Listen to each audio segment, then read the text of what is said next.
Kenapa harus mundur Bang? Kata Bang Rasman tadi masih aman-aman saja karena sepertinya. begini yang saya bilang, mulai dari Sambo, Teddy Minahasa, sampai detik ini proses kemudian terjadi yang kita cerita. Saya dengan Mas Rianto ini sering ketemu karena bicara tentang polisi yang bermasalah loh. Oke. Orang lupa ya bahwa tindakan kepolisian di lapangan tidak melulu menjadi kesalahan seorang Kapolri. Beri rasa keadilan bagi keluarga korban. Yang pertama itu bersama menjamin keselamatan dan keamanan rakyat.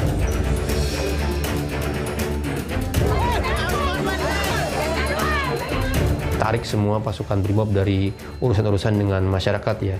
Harus ada secara serius reformasi di bidang kelembagaan dan kultural, di mana kita harus bersama-sama mendesak untuk menghilangkan praktik kekerasan, praktik militerisme, ya, militerisasi kekerasan di tubuh kepolisian.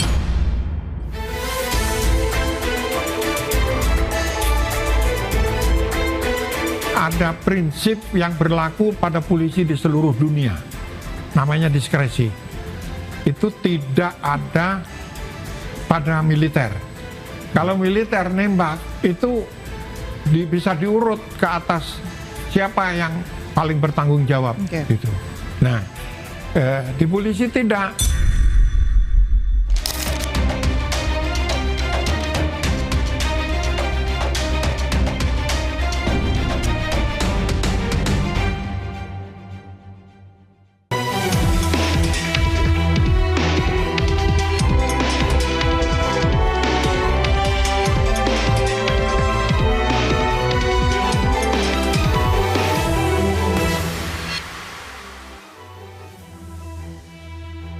Pemirsa, serangkaian kasus yang menjerat anggota Polri kembali terjadi. Mulai dari kekerasan, penganiayaan, hingga narkoba. Deretan kasus ini terjadi saat polisi tengah mereformasi diri. Apakah anggota Polri yang berulah itu menjadi ujian di tengah reformasi? Saya Aya Nufus, inilah Interupsi.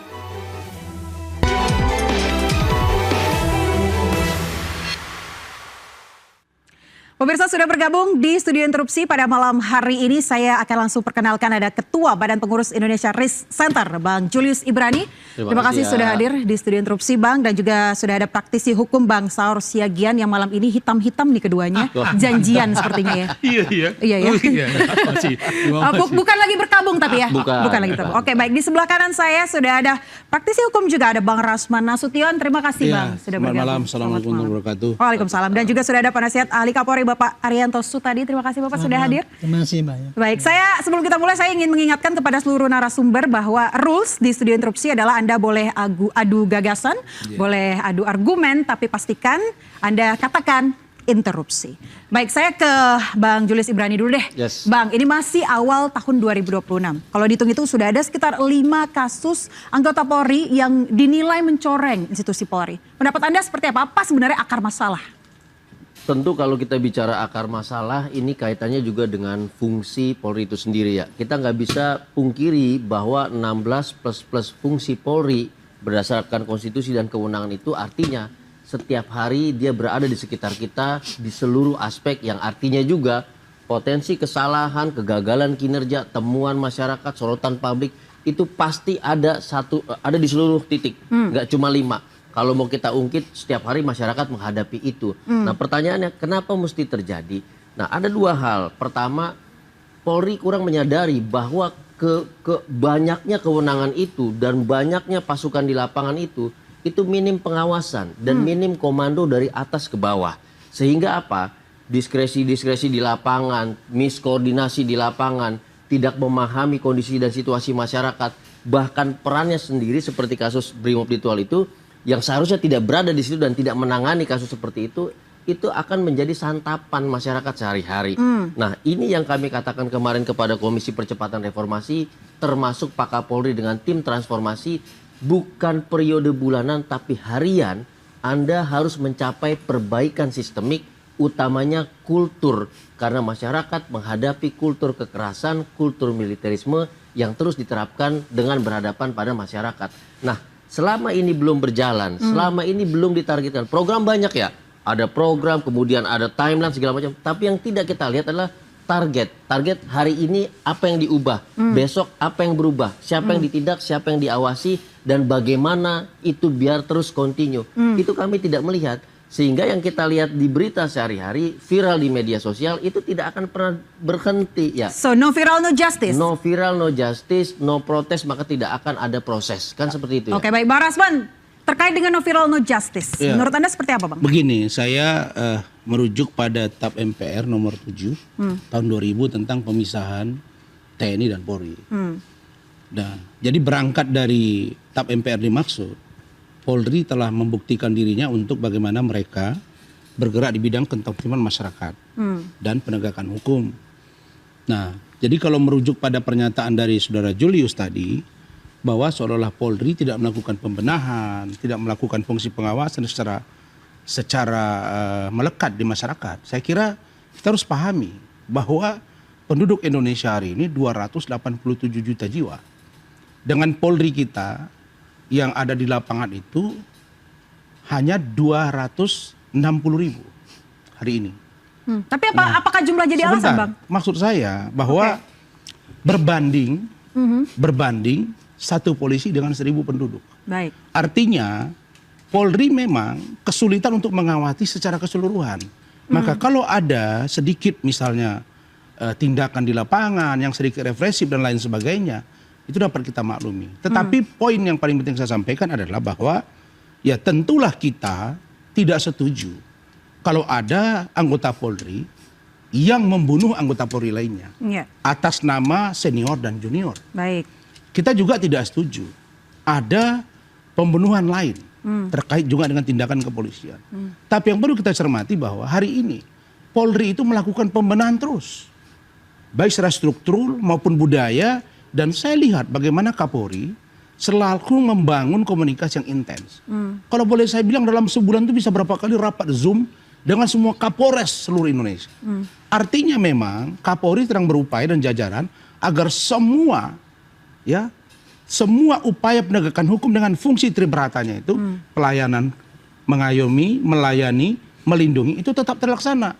Nah, kita juga tidak bisa serta-merta mengatakan bahwa yang terjadi hari ini menjadi tolak ukur bagi ketidakberhasilan Polri.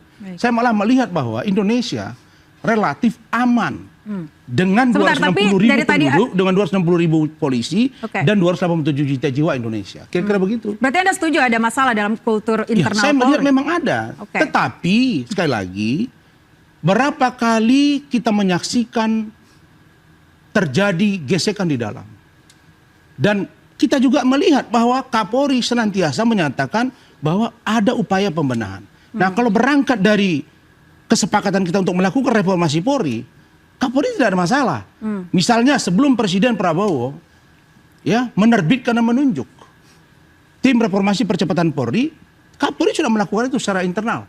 Artinya Polri menyadari bahwa ada hal yang harus diperbaiki di dalam. Tapi bukan berarti kepolisian secara universal tidak baik. Baik. Karena saya lihat bahwa Polri masih bekerja untuk rakyat dan masyarakat Indonesia. Baik. Saya ke Bang Saur, Bang. Ini dipahami oleh Kapolri bahwa masih banyak masalah dan terus dilakukan evaluasi.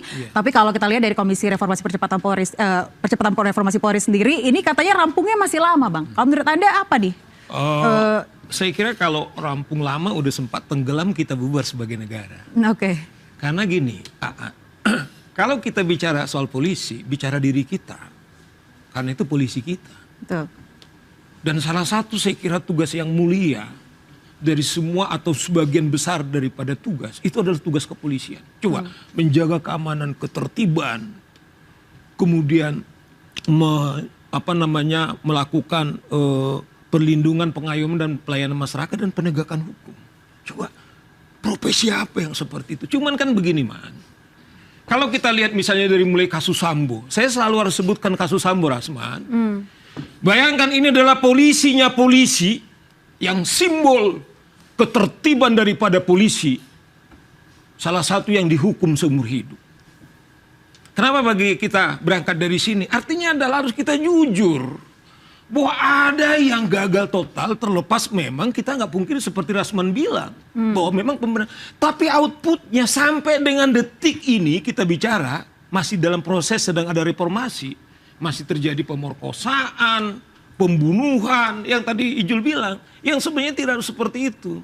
Nah oleh karena itu menurut saya begini, belum lagi misalnya gini, saya Sigit ini sahabat saya komunikasi sama dia, saya pikirin orang baik, tetapi juga apakah dia masih mandiri atau sudah terlalu lama jadi polisi? Yang paling saya misalnya begini, waktu kemudian di Komisi 3, dia bilang begini, sampai darah penghabisan kita harus pertahankan polisi dibawa ke presiden. Menurut saya itu bukan polisi.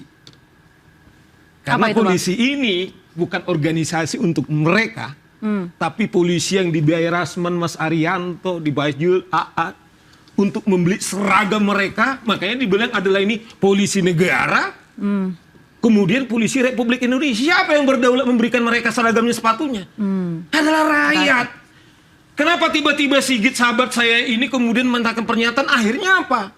Publik bisa mengatakan kalau dia melawan daripada kitohnya polisi sendiri, karena dia adalah pelayan masyarakat, tidak pernah diberi hak polisi untuk melawan.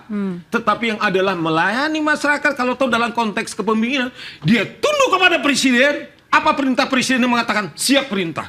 Bukan dia mengatakan demi dar kita. Kalau memang reformasi polisi di bawah kementerian, apa masalah? Kalau itu putusan negara misalnya, saya kira nggak ada problem, nggak ada masalah. Kan? Tidak pantas misalnya harus di publik. Nah makanya saya bilang mungkin sahabat saya Mas Sigit ini terlalu lama jadi Kapolri. Menurut saya sudah sebaiknya dia mundur. Saya nggak ada, saya komunikasi intens kok sama beliau. Kenapa Kasian harus dia. mundur Bang? Kata Bang Rasman tadi masih aman-aman Iya, saja karena sepertinya. begini yang saya bilang, mulai dari Sambo, Teddy Minahasa sampai detik ini proses kemudian terjadi yang kita cerita. Saya dengan Mas Rianto ini sering ketemu karena bicara tentang polisi yang bermasalah loh.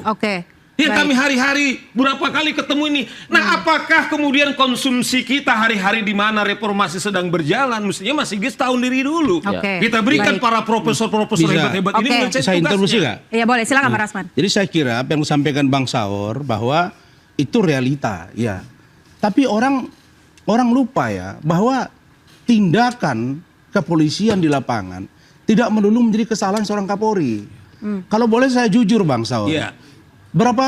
Sebulan yang lalu Ketua Pengadilan Negeri Depok, Wakil Ketua PN Depok ditangkap. Artinya perlu reformasi di lembaga penegakan hukum. Apakah polisi, jaksa, bahkan KPK dan pengadilan? Nah, saya hanya mau lihat begini. Orang selalu mempersoalkan kok Pak Kapolri ini sudah terlalu lama gitu. Padahal banyak juga pejabat yang lain sudah lama, kira-kira begitu Bang. Nah, yang saya mau katakan bahwa memang benar ada persoalan dengan Ferdi Sambo, Teddy Minahasa, dan bahkan ada yang lain. Tapi tidak satu pun, ini yang saya lihat dari seorang Listio Sigit, tidak satu pun dari kasus dimaksud yang melibatkan dia, gitu Bang. Jadi menurut saya sangat tidak tepat kalau semua diarahkan kepada dia.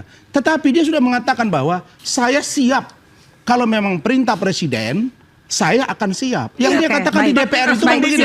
Bentar Bang. Yang dia sampaikan di DPR itu ada. Itu kan di DPR Bang, bukan dapat presiden Bang. Di DPR, banyak orang yang bertanya kepada beliau melalui chat WA, telepon.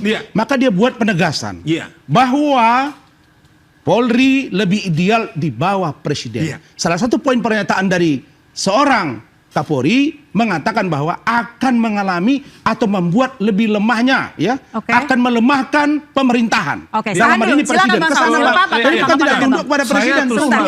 Saya dalam renungan saya salah satu orang yang paling saya hargai malam ini nggak sekedar itu Rasman.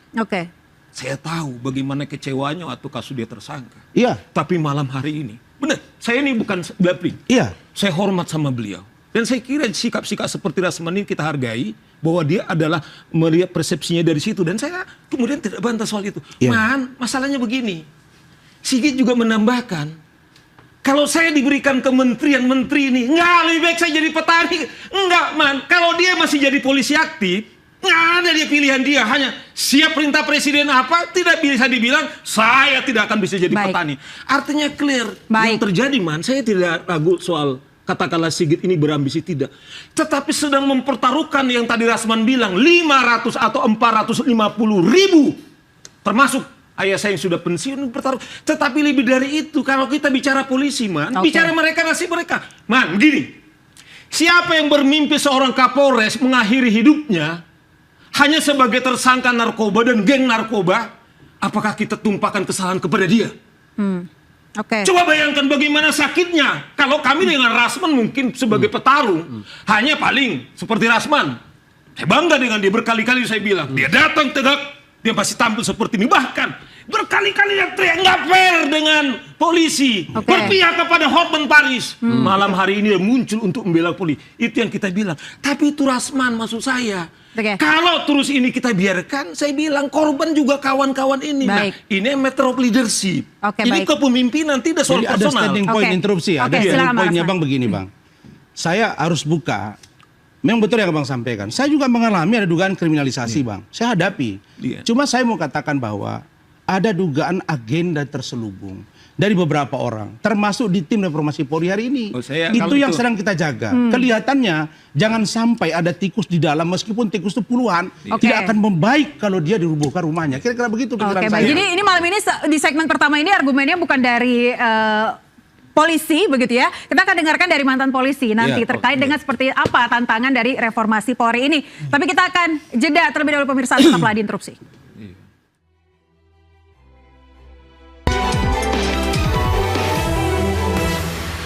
Internal reformasi polisi, dia menyebutkan dosa loh.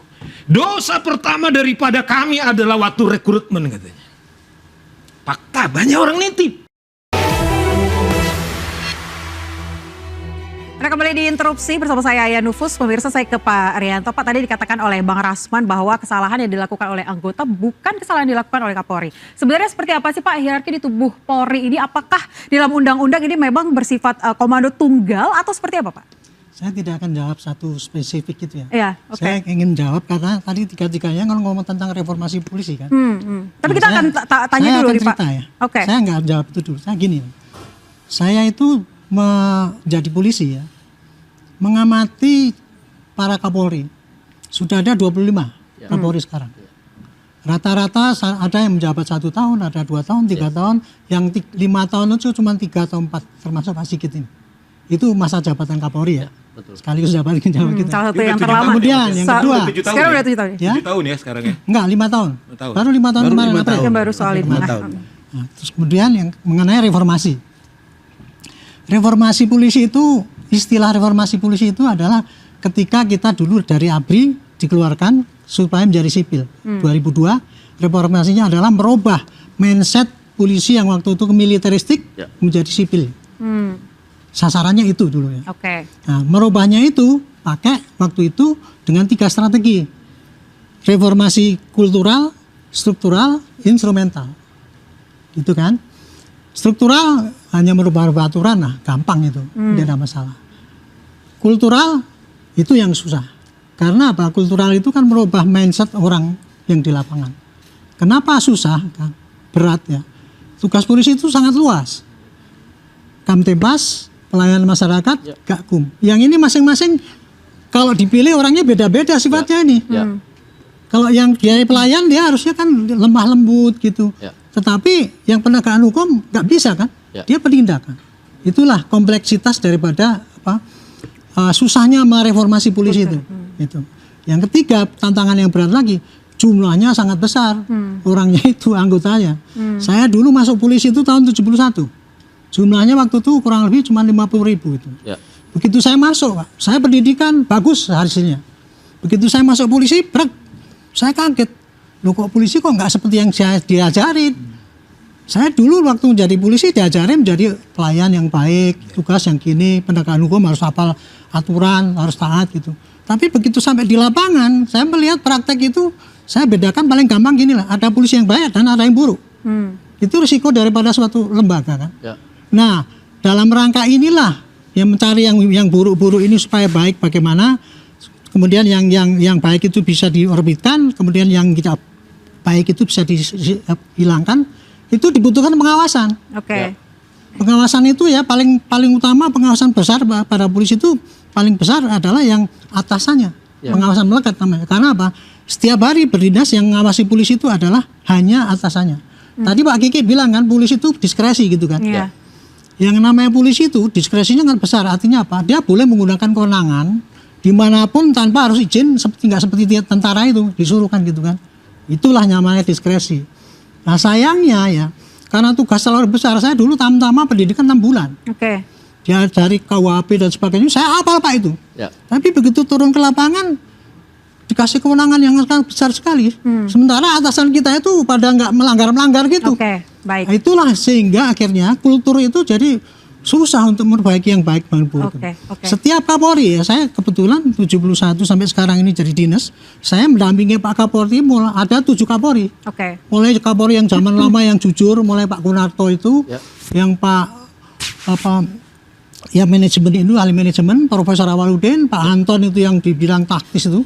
Intinya begini, setiap Kapolri masuk, beliau mesti, saya dengan Pak Kunarto gini, ini ya, polisi kok kayak gini ya, Prijigo, Wereng, itu Pak Kunarto betul masuk. Makanya beliau menerapkan konsep. Ini harus konsepnya pengabdian terbaik. Baik, Pak Rianto, kita tidak punya banyak waktu, tapi menurut Anda pengawasan yang selama ini dilakukan oleh Polri sudah cukup atau butuh pengawasan dari eksternal? Sangat lemas. Justru saya akan mengatakan itu tadi. Setiap Kapolri ya itu ingin menjadi baik kesatuannya. Tetapi beliau itu sampai akhir jabatannya yang cuma 2-3 tahun itu, dari awal sampai akhir perubahannya jarang yang signifikan itu, Pak. Jadi tuntutan polisi reformasi itu selalu kayak gini terus.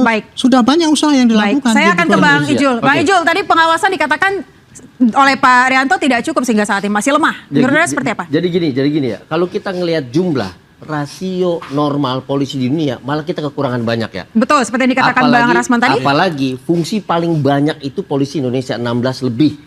Ada undang-undang P2SK, keuangan dan segala macam.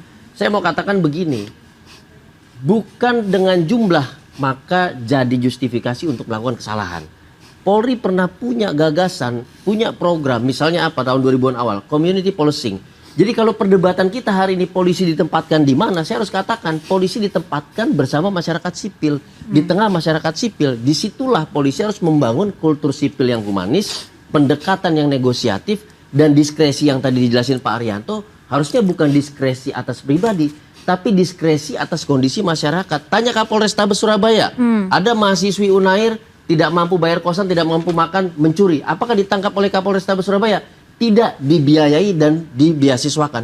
Itu diskresi sejati kalau kita itu contoh yang baik kan, sipil dan humanis. Sisanya salah. Yang pertama, yang kedua, pendekatan kepada masyarakat juga kemudian menyadarkan masyarakat tanda kutip untuk menjadi polisi bagi sesamanya, kemudian tertib, tidak melanggar hukum dan segala macam. Tapi saya harus katakan, 5 tahun terakhir kepolisian semakin jauh dari masyarakat sipil dan semakin dekat dengan kelompok politik. Itulah kenapa kemudian tayangnya di Komisi 3, tayangnya kemudian di Istana Presiden. Kapan tayang di tengah masyarakat?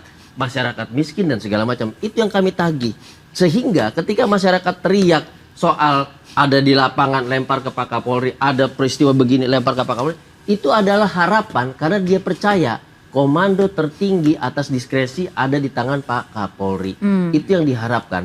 Nah, soal pengawasan jelas seketika dia hanya menempatkan pengawasan pada internal, jumlahnya kurang, gimana mau ngawasin. Tapi tidak menempatkan pengawasan itu kepada si target yang dilayani, end usernya yaitu masyarakat, maka tidak akan bisa diawasi secara maksimal ya. Nah, kita belum lihat ada program itu. Ingat, Kompolnas bukan pengawas. Kompolnas itu mitra kerja strategis bersama-sama menentukan kebijakan buat presiden. Sejatinya pengawas kepolisian itu adalah end user dari pelayanan kepolisian. Siapa masyarakat? Pertanyaannya, apakah ada badannya? Tidak ada. Apakah ada forumnya? Tidak ada. Apakah paling tidak ada giat bersama masyarakat untuk sama-sama mengawasi diri Polri sendiri? Itu yang tidak ada ya. Sehingga tidak pernah ada pengawasan. Maksud Anda seperti apa? Tidak adanya kepercayaan anggota terhadap Kapolri atau pekerjaan Kapolri yang belum beres? Pekerjaan Kapolri yang belum beres, struktur yang begitu luas berlayer sampai bawah, pendekatan ke masyarakat yang kurang. Kalau masyarakat merasa dekat, masyarakat merasa butuh, semua dibantu. Kondisi sosial ekonomi pun sekarang dilemparkan kepada Polri. Apapun dilaporkan kepada polisi. Tapi dengan pendekatan kepada masyarakat sipil, siapa yang akan jaga Polri ya? Tentu masyarakat sipil yang akan jaga Polri. Jangankan cuma 5 tahun, Pak Rianto.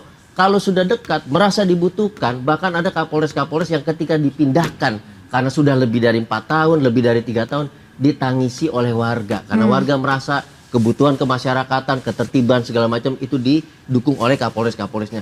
Ini yang kita tunggu, tapi di level tertinggi siapa? Bapak Kapolri. Tapi bagaimana Anda percaya bahwa di dalam tubuh Polri itu sendiri mereka saling percaya, atau mungkin bahkan mereka di tubuh Polri itu tidak saling percaya satu sama lain? Nah, itu yang saya katakan, ketika di dalam itu ada 1-2 yang melanggar, artinya ada 1-2 yang tidak percaya dengan sesamanya sehingga mengambil jalan sendiri kemudian merusak nama baik institusi. Nah, Oke. pengawasan itu juga tentu dari diri sendiri, dong, Baik. dengan rekan-rekan sendiri. Oke. Ketika sudah ada yang mulai melenceng, ada narkoba, ada begini kok pagi-pagi habis begadang seger matanya melotot giginya goyang-goyang, kita harus tegur dia. Oke. Kamu ini akan merugikan masyarakat dan utamanya adalah institusi Polri. Itu yang kami belum pernah dengar ya. Oke, Saya baik. bisa tambahkan Pak Oke. Irianto, soalnya penting banget. Boleh, silakan, Kalau Bang. Sedikit menurut intinya saya saja, memang, Bang, sebelum saya ke Pak Irianto. Saya kutip Profesor Krisnandi yang juga tim Krisnanda. internal Krisnanda, tim internal reformasi polisi, dia menyebutkan dosa loh.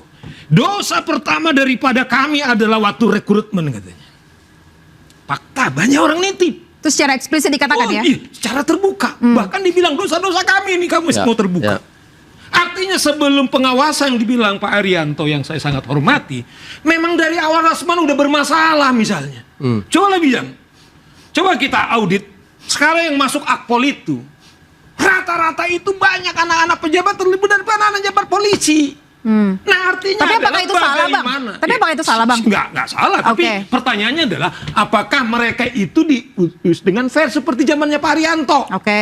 Ini problemnya. Ketika kita merekrut secara kultural yang menjadi masalah, beban nanti mengawasi itu seperti Pak Irianto bilang, sudah sangat berat. Nah oleh karena itu menurut saya mulai dulu dari hulu itu yang di awal ya. Oke. Nah kalau ini benar harus betul-betul berani. Karena apa? Saya lihat juga itu yang menjadi concern kita pertama. Kalau ini tidak dibenahi, siapapun, ya kita udah tahu anak jenderal ini, Ya. anak mantan Kapolri ini, saya nggak tahu anak Asrasman atau anak Ijul masih bisa Kapolri nggak? Ya. Siapa yang membawa? Nah bayangkan produk yang bermasalah ini harus diawasi oleh Pak Irianto misalnya. Berat ayah gitu loh. Jadi kultural Oke. yang pertama itu kita Baik. harus mulai dari sana gitu. Baik, coba saya ke Pak Arianto dulu, Pak. Menjawab dari yang dikatakan oleh Pak Ijul soal pengawasan, katanya eksternal, internal, bahkan tadi dikatakan juga bahwa di internal sendiri banyak yang tidak saling percaya ya, Bang ya. Seperti apa Pak pendapat Bapak? Itu saya tadi belum selesai Iya, boleh, menceritakan ya. silakan. Apa yang disampaikan Bang Saur, Pak Dibrani, itu ya di dalam link di polisi sendiri sudah ada konsep itu. Contoh ya Pak, memakai masyarakat supaya ikut gitu ya Pak. Yes. Itu dari dulu pertama kali saya masuk 71 itu ada polisi bagian Bimas. Yes, Polisi betul. itu ada 3. Ya. Bagian pembinaan itu adalah masyarakat Bimas, bagian pencegahan itu Sabara, kemudian bagian penindakan itu reserse. Itu Ya. sudah. Ya. Itu ya. Terus kemudian Pak rekrutmen itu Pak.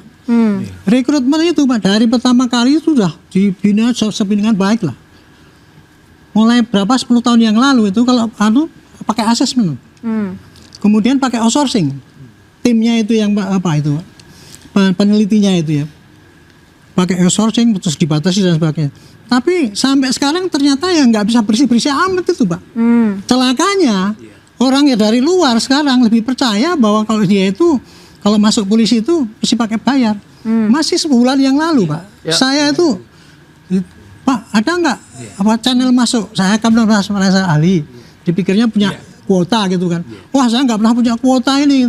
Apa dia bilang? Ini ada orang yang mau masuk. Siap dana 2M. Iya, yang kemarin ini. Itu masyarakatnya kayak gitu. Kemarin juga ada yang Iya, itu 3 oke. miliar itu Pak Iya. Irianto. Tapi 2,5, bagaimana 2M. Polri menangani Jadi gini Pak? loh ya. Itu apa yang sudah dilakukan itu sudah dilakukan semua. Itu pengawasan tadi yang lemah itu tadi ya. Justru saya tadi akan mengatakan ya.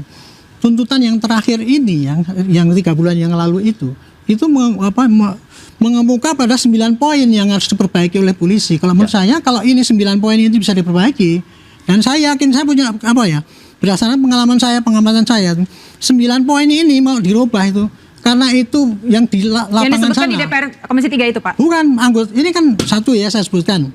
Pengawasan kita lemah. Ya. Untuk meningkatkan pengawasan itu bagaimana? Boleh intinya Pak, waktu kita terbatas Pak. Terus Oke. akuntabilitas, Oke. tindakan eksesif kita nggak Oke. humanis, kemudian perilaku koruptif, fungsi dan sebagainya ada 9. Oke. Itu kalau saya punya konsep itu 3 bulan bisa ada perubahan Pak. Ya. Iya. Kalau dudun saya itu dikasih Pak kepada Ya. polsek-polsek. Ya. Iya. Dan dudun itu dibagi pada masyarakat. Itu loh Yes. aturan polisi. Apa yang tidak boleh, yang apa yang boleh, boleh. tidak boleh. Yes. Dan kalau ini silakan masyarakat whistleblower ini sedianya Ya, ada. ya. Kalau polsek nggak ada whistleblower, bawa laporan supaya itu langsung Kapolres. Ya. 3 Kalau bulan itu- Pak? Iya, saya Anda yakin itu Pak? Saya yakin kalau Oke. itu diterapkan. Oke, gitu. tapi masalahnya apa Tapi Pak? dengan figur Pak Arianto. Oke. Enggak, Artinya itu- gini loh, saya terus terang nih, Aturan boleh jelas, tapi kalau figur nggak bisa jadi teladan, nggak ada artinya itu gitu loh. Jadi yang perlu sebenarnya keteladanan daripada kita akan pimpinannya bahas soal figur yang akan jadi teladan, tapi kita akan jeda terlebih dahulu. Tetaplah di Interupsi. Contoh Teddy Minahasa, dia melibatkan semua.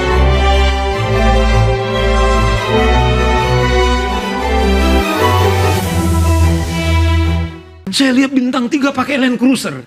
Saya harus ingat ini nih kawan-kawan ini. Coba bayangkan uang yang untuk melayani masyarakat, dia pakai Land Cruiser. Gimana lagi punya empati untuk melayani? Tapi saya tetap percaya, ini dia Bang. Saya percaya bahwa ketika saya bertemu dengan beberapa jenderal, pejabat utama Polri, saya melihat dari cara bicara dan sikap mereka, menggambarkan bahwa mereka ingin Polri diperbaiki. Masih diinterupsi pemirsa, saya ke Bang Saur. Bang, tadi Anda mengatakan soal figur, apa yang Anda ingin coba untuk katakan? Ya, karena ini adalah sipil dalam konteks dimanapun. Kalau kita menjalin budaya, adalah keteladanan. Saya masih ingat, saya ikut mengantarkan Ibu Sugeng, ibunya Hugeng, waktu ke pemakaman Mas Arianto. Ada satu cerita, karena sedemikian prihatin keluarga ini, ibu itu dapat kiriman golden dari dari bapaknya di Belanda untuk bisa dia kembali ke Belanda. Dia bilang, "Mah, nggak boleh. Jangan sekarang ini. Orang nggak percaya, tetap uangmu itu adalah dari keluarga. Dari keluarga." Coba bayangkan bagaimana empati sedemikian rupa yang dibangun oleh seorang Kapolri ini.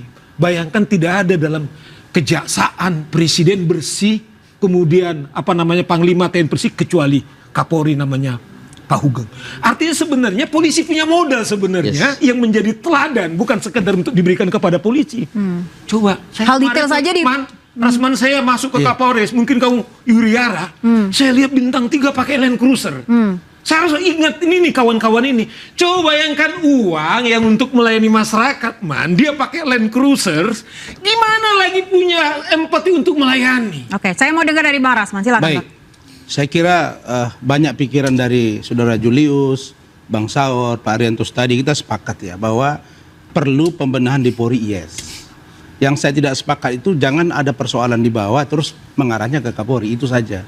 Karena kita tahu bahwa seorang Kapolri, dia bukan ya seperti bahasanya Pak Prabowo yang dikritik dulu, dia tidak punya tongkat Nabi Musa ketika terjadi bencana di Sumatera, Aceh, Sumut, dan Sumatera Barat. Saya mau katakan bahwa kita sepakat ada the supremacy of law. Ya, kita patokan kita adalah hukum tertinggi. Maka karena fungsi pelayanan, fungsi melindungi, fungsi melayani, maka Polri dibebani tugas begitu banyak.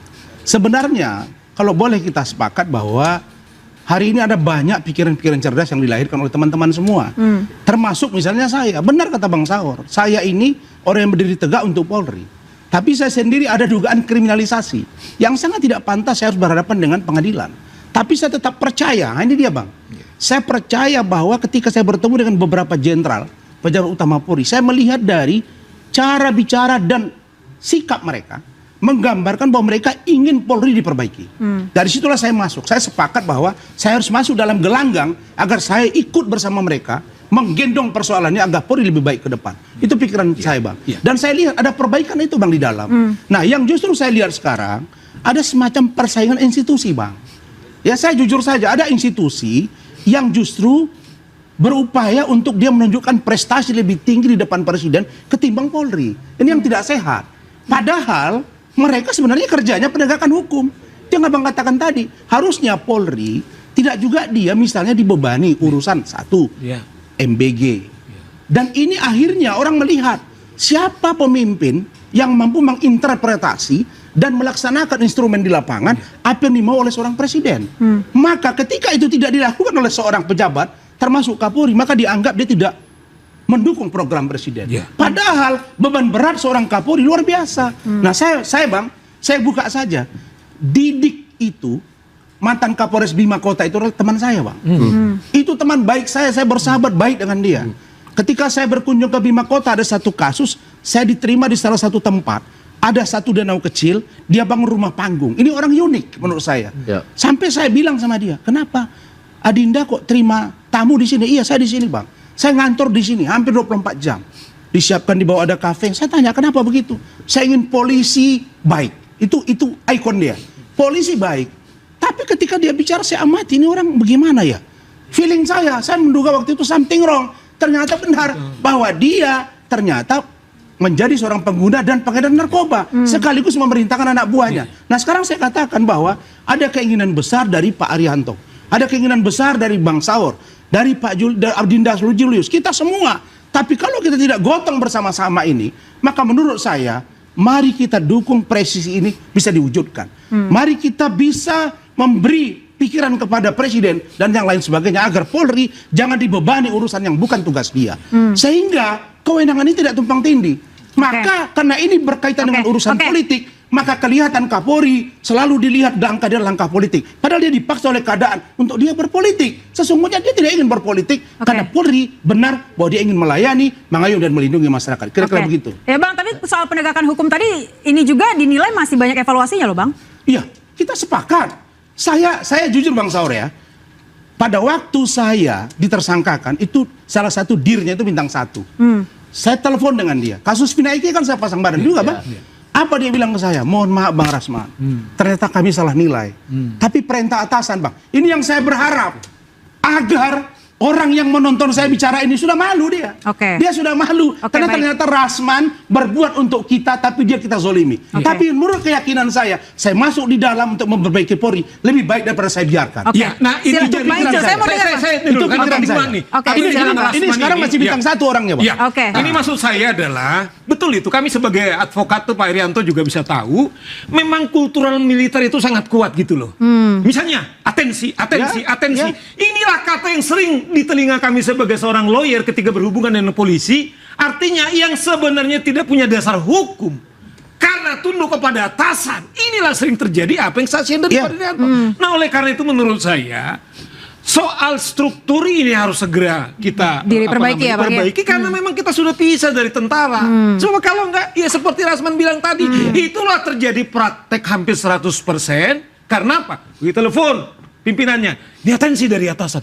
Padahal kalau kita bicara atensi daripada pelayanan masyarakat, dia kan menjaga keamanan ketertiban. Di mana ayah ketika dia tidak ada keamanan, datanglah polisi, apa masalah? Bukan ketika hanya penangkapan dia penindakan, itu bagian terakhir daripada kepolisian, sama dengan polisi Jepang. Dia bersepeda 24 jam di lingkungan. Dia tahu ada warga ini masalah, polisinya datang dengan sepeda, bukan dengan Land Cruiser. Begitu juga polisi di Singapura, mereka kaya banget masih kita lihat polisi itu naik sepeda. Sekarang teno, tidak malu polisi melanggar gardu lalu lintas. Padahal mungkin jalur sepedanya belum ada Bang. Ada. Sepeda udah dibangun. Maksud saya contoh negara Singapura itu begitu kaya, tetapi keteladanan polisinya itu lembut mereka. Negara yang paling disegani. Saya silakan Bang Ijul. Saya cuma mau menjelaskan satu yang tadi Bang Saur jelaskan. Ketika Jenderal Hugeng mengatakan meskipun itu dari keluarga kamu kiriman uang gulden itu, masyarakat nggak akan percaya. Prinsip dasar menjadi polisi itu adalah menggunakan perspektif dan kacamata masyarakat sipil. Makanya saya katakan ketika Undang-Undang Dasar bilang dia lembaga sipil, dia berada di tengah masyarakat sipil, maka perspektifnya sipil. Tidak akan bisa terhindari politisasi dari DPR RI, legislatif, dari eksekutif, presiden. Kenapa?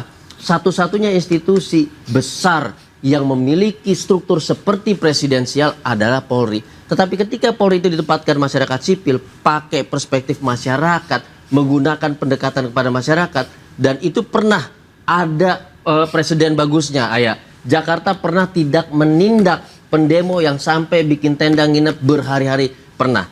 Pernah juga tidak menindak pengguna obat-obatan terlarang, narkoba, tidak dipenjara. Pernah juga. Presiden ini yang tidak pernah dikapitalisasi menjadi satu kebijakan, menjadi satu sistem. Nah, ketika masyarakat melihat, artinya ada pemimpin-pemimpin yang berbeda di level tengah. Harapan dia satu-satunya level tertingginya merespon. Karena tidak konsisten itu tadi ya? Karena tidak konsisten.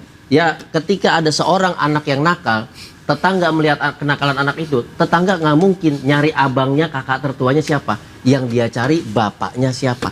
Itu kultur, itu perspektif yang harus dipakai oleh Kapolri. Masyarakat butuh, masyarakat protes, Jangan kemudian dia hanya merespon level politiknya, tapi lupa kekuatan terbesar Polri adalah yang dilayaninya, yaitu masyarakat. Itu yang harus ditegaskan. Oke, baik. Berarti ini tadi seperti yang dikatakan Mas Saur bahwa Bang Rasman, mulai dari hierarki sampai empati ini juga penting loh di tubuh sangat Polri. penting sekali, dan karena itulah saya mengatakan tadi, saya melihat bahwa Polri hari ini tidak bisa dibiarkan berjalan sendiri.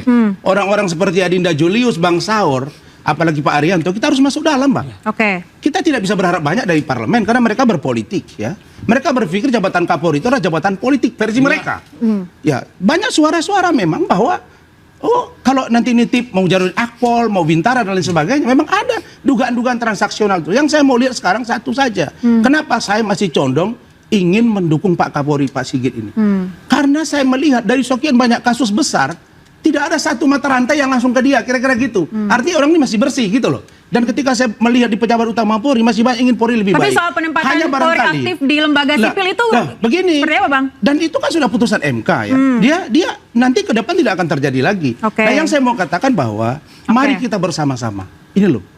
Apalagi nanti misalnya setelah Pak Kapolri pensiun atau lain-lain sebagainya, harus ada ide-ide gagasan yang segar. Tapi di dalam sesungguhnya belum terlambat, Bang. Karena percakapan kita malam hari ini pun dilihat oleh Polri. Dan saya lihat di kampung saya misalnya ada Ahmad Akad yang ponakan saya. Om, kenapa bantu Polri terus? Saya hanya mau katakan bahwa Polri saya yakin bisa diperbaiki kalau ada beberapa orang yang cerdas membantu mereka di dalam. Baik, pertanyaannya kalau Pak Rianto, apakah Polri ini butuh reformasi radikal? Pak, kita akan jawab usai jeda, tetaplah di Interupsi.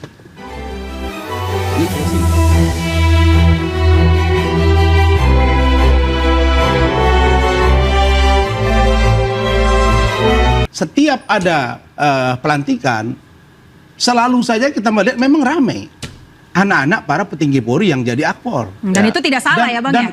Memang tidak salah. Tapi kan Polri terakhir pemirsa, yakni penganiayaan yang mengakibatkan tewasnya siswa di Tual Maluku hingga masalah internal Polri, Pak Rianto. Menurut Anda apakah reformasi ini harus dilakukan secara radikal? Jawabannya adalah reformasi itu dari dulu dilakukan secara sistemik. Harus frontal semua, makanya dulu meliputi 3 kan gitu kan.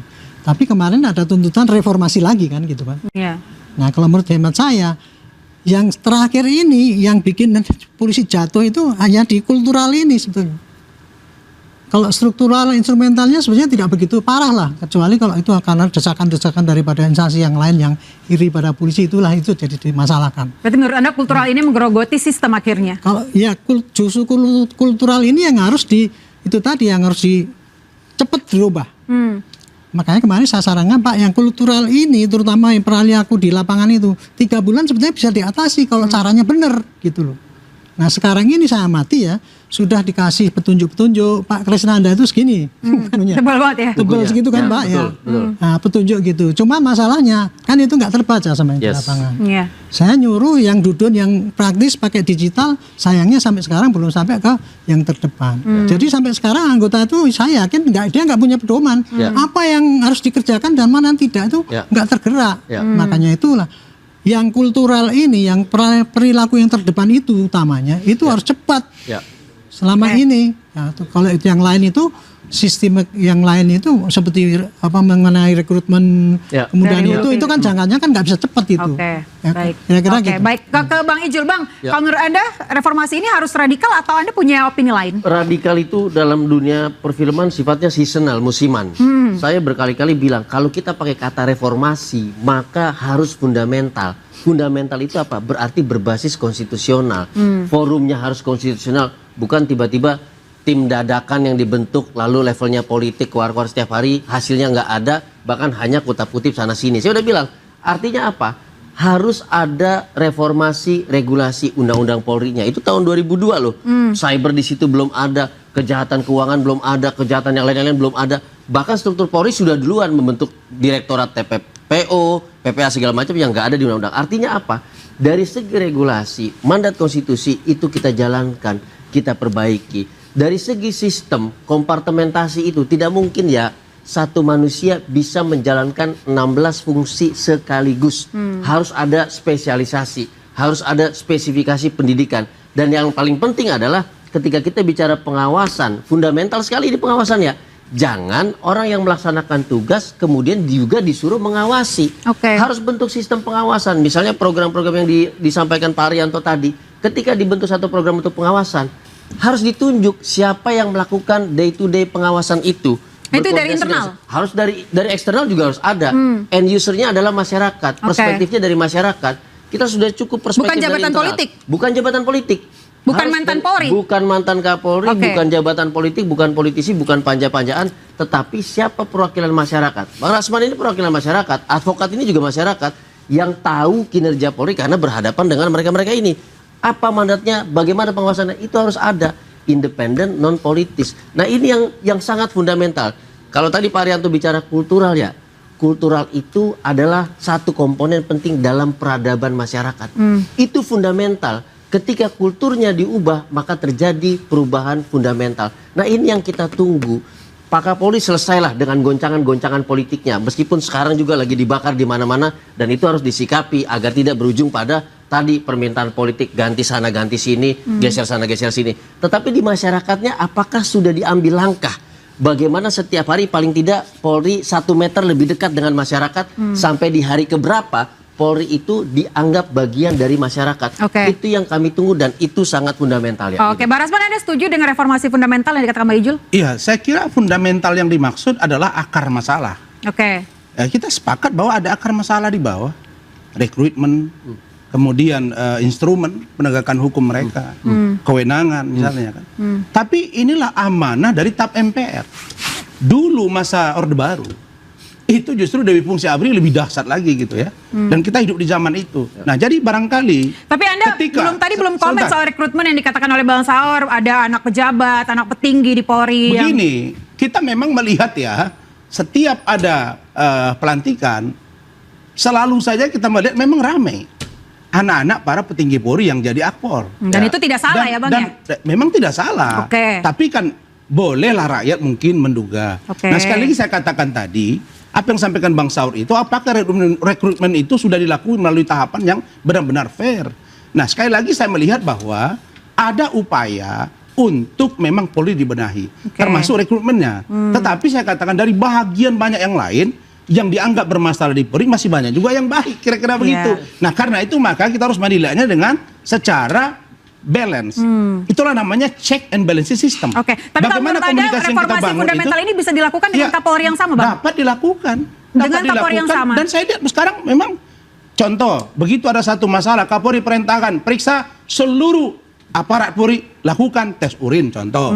Ini kan satu sistem yang menurut saya sikap satu putusan yang luar biasa dahsyat. Walaupun ada yang bilang, oh kenapa diumumkan, biarkan aja diam-diam. Nah serba salah. Nanti kalau mereka diam-diam, dianggap nanti apa yang dilakukan itu tidak dilihat secara telanjang oleh rakyat. Maka saya hanya mengatakan bahwa Polri hari ini memang perlu pembenahan. Sekali lagi saya katakan bahwa sikap statement orang misalnya antensi ini memang harus dihindari.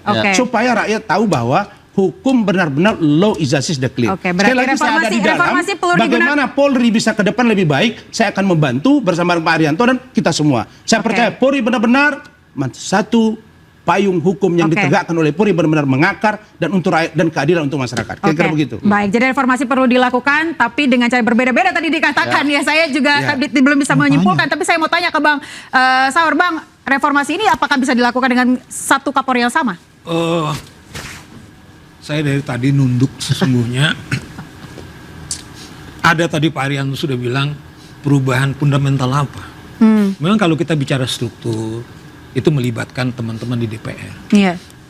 Ketika kita ngomong detik ini, polisi kita juga sedang kerja. Waktu kita terbatas Bang, boleh oleh karena itu menurut saya, satu hal yang dibutuhkan keteladanan. Contoh misalnya, kalau memang dia dihukum, misalnya yang sangat telanjang itu Firly Bahuri, haknya sudah digunakan untuk dia perapit 2 kalah. Sekarang kasus itu di mana? Pertanyaannya apakah kasus itu aja? Misalnya ada yang memeras Kasat Serse Jakarta Selatan yang minta uang 5 miliar. Kemudian juga Kabid Propam yang di Polda Sumatera Utara. Maksud saya karena tidak ada efek jerah. Bahkan yang sudah dihukum kemudian dikembalikan. Kemudian polisi yang lain, paling cuma cerita itu Rasman, toh nanti tidak ada apa-apanya. Dan itulah terjadi. Makanya kita butuh polisi, pimpinan yang bertangan besi, jangan lagi dituduh dia sebagai parcok, Tetapi kalau dia berpartai adalah partai konstitusional, yang back ke kita adalah menjaga keamanan ketertiban, bukan Komisi 3. Tapi masyarakat, melayani masyarakat dan menegakkan hukum. Sehingga agak salah masyarakat kemudian dia parcokan apa? Hari-hari dengan Komisi 3. Dia lupa yang saya bilang, kalau ayah itu menjerit, bukan tentara yang datang. Polisi yang datang. Siat yang datang. Iya. Yang saya bilang. Itulah sekarang kesadaran, walaupun dia berpolitik kepada konstitusional yang suci, itulah yang harus segera dilakukan. Dan itu tidak butuh orang lain. Perlu keteladanan. Itu maksud saya. Jadi menurut Anda reformasi fundamental atau reformasi radikal, Bang? Ya, fundamental. Oke, baik. Baik ya pemirsa, terima kasih kalau begitu abang-abang semuanya sudah hadir di studio interupsi. Pemirsa, kepercayaan publik menjadi modal utama. Tindakan anggota tak bisa dipisahkan dari wajah institusi Polri. Publik menanti bukan hanya janji perbaikan, tetapi langkah tegas, transparan, dan berkeadilan. Saya Aya Nufus, nantikan interupsi pekan depan.